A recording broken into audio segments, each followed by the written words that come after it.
Hey guys, Caesar here.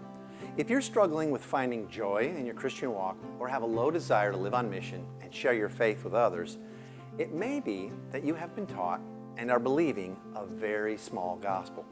So, most of us know that in Genesis 3, the first humans, our great-great-great-great-great-grandparents, Adam and Eve, decided that they could manage life and the knowledge of good and evil, right and wrong, for themselves.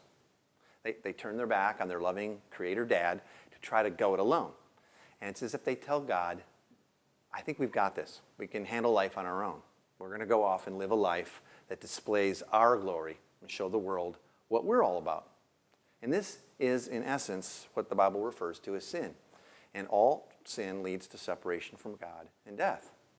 Now, the pinnacle of this gospel story is when God himself sends his own son, Jesus, to rescue and restore us to a right relationship with his and our now Father. Jesus' life and death and resurrection offers forgiveness for our sin and rebellion, and it forever puts away death and offers us new, restored identities based on who he is, not on who we were. Then, at the end of the story, we read in Revelation 21 and 22 that God himself will one day come back and live with humanity again, and all things will be restored back to the way that he originally created them to be. And his glory, his reality, will be on full display forever. It's pretty awesome. Okay, so that's part of the story. But see, the problem is that for decades, perhaps centuries now, the dominant, most frequent teaching and preaching that we've been exposed to seemingly leaves off Genesis 1 and 2, the parts where a great and glorious God creates all of things good, including humans in his own image. And it omits Revelation 21 and 22. The story is told sort of from Genesis 3, where humans sin, and it usually ends in Revelation chapter 20, where judgment is coming. And that makes the story of God, the entire Bible, seem to focus on one thing: human sin and the inevitable punishment that awaits. But the story of God is not about sin management and doing the right stuff to please God.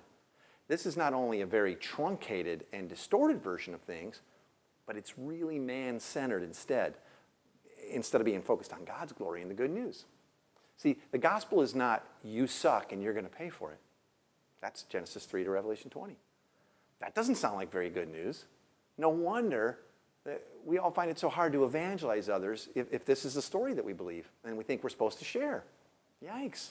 The better story, the true big gospel story, is this: that you were created in the image of a loving and gracious God and destined for eternal relationship with him. And he created you good.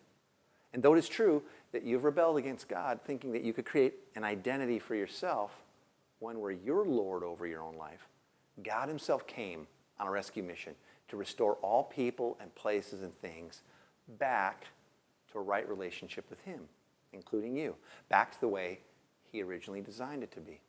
And there's a day coming when he will once again walk and live and dwell with us in a city that is like a beautiful garden forever and ever. And that's a way better story. And it's out of the full story, that full story, that we understand why we were created, God's plans for this world, and our original and now restored identity.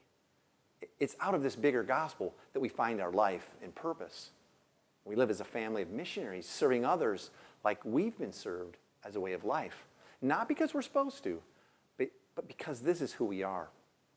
And we get to extend God's loving rescue mission to the ends of the earth.